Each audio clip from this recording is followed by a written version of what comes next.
Now, I've had my Tesla for about 2.5 weeks now, and I'm going to go over all of the problems that I've experienced with it so far. Before I begin, let me explain that I completely and totally am in love with this car. It's a fantastic car. There were some things that were wrong on pickup day, and that's really what I'm going to review, is the day one issues that we've had with this car, how we've corrected them, what Tesla has done to correct them, and kind of just the overall kind of hierarchy of where they're at. So I'm going to start with the kind of the most important issue that I think there was, and then kind of go down to the least important. Mainly because if you're watching this video, you're probably going to stop after the first one or two because the rest aren't that important. So to begin with, our passenger rear seat, it was not clamped in. There's a little like U-bolt that kind of clips in to hold the seat down. It was not clipped in. The entire thing was lifted up. I could see the foam, I could see the springs, I could see everything there with it. And I noticed this not when we got the car, but when I got home to put my son's car seat in, it just lifted up all of a sudden. I was like, what is going on? Luckily, real quick, easy correction. You just push it down into the latch and it locks it in place.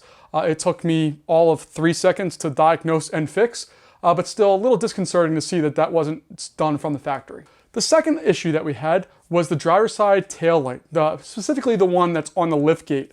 There's a lot of moisture inside of there when we got it. I didn't really take a big notice of it, but it was there.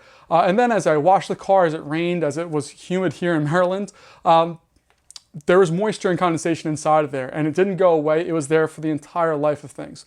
Luckily, Tesla had a solution for this. I just pulled up my Tesla app, went through, scheduled a service. They said it was going to cost no money because it was a warranty replacement. I also did it within the first week of owning the car, so if I really had a problem, I could have just returned the car with no problem. And they fixed it within 10 minutes. So the repairman came in his van, he pulled up, texted me that he was there. Within 10 minutes, he had the car fixed and was pulling out and texted me to let me know that he was done. I went out and inspected the work. It was fantastic, no issues whatsoever. Very quickly corrected and no complaints. To go along with the moisture issue in the taillight, there's also some moisture around the window seals, and this persists to this day. It's not something I'm super concerned about because it's keeping everything on the outside, but as you can see here, there is moisture along the window seals, particularly when it rains or when I wash the car. It's there, it persists. I'm not super concerned about it, and from what I've read, it's kind of expected and also not a big deal. But if it does turn into a problem, Tesla will replace all the window seals, no questions asked. Now I'm going to get into the petty kind of things from when we picked up the car. These aren't really all that important, do not affect the performance, the look, or really the actions of the car at all as the others could have. These are kind of just small minor things that annoyed me when I got the car. Because we paid $42,000 for this car, just under. It was what we paid including all fees and stuff, and I'll make a video about that in the future. But there are some things. Number one, I expect a car to be washed. A brand new car should look like a brand new car. My car looked like it came off the truck. There's bugs and stuff all stuck to the mirrors, and that's because the mirrors fold in when it's parked, so it was on the truck coming to us.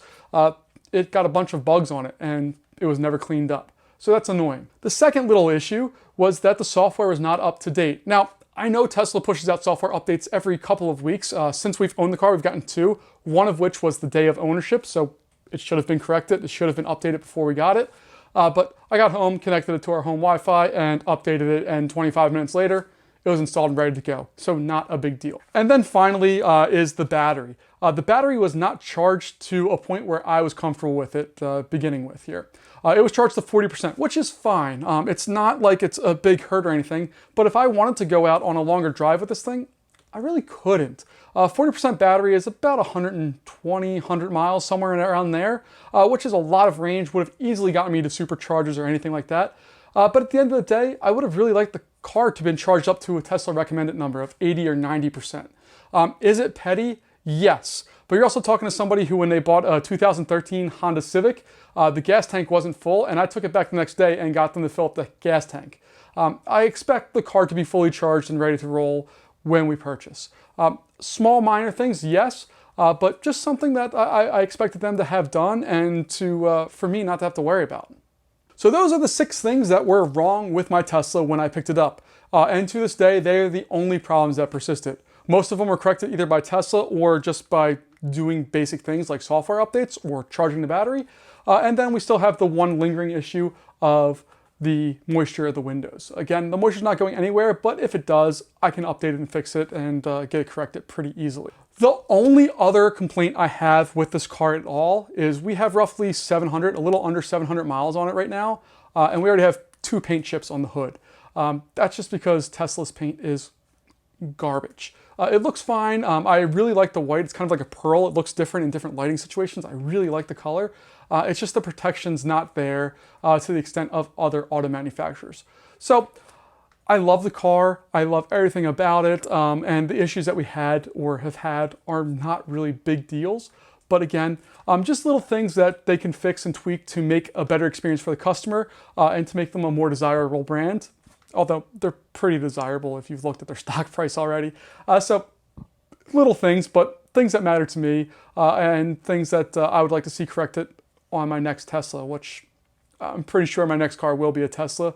It's still years away, but I'm already hooked. I love it, and I don't think I'm going back to gas cars at all, ever. So those are the 6 things that were issues for me. I didn't have any body gap alignment problems or anything else that you may have heard from other Tesla owners. Tesla really seems to have worked out a lot of the kinks with things, and I'm really a super happy customer overall. So that's going to wrap it up for this one, folks. Have a great day, and I'll catch you in the next video.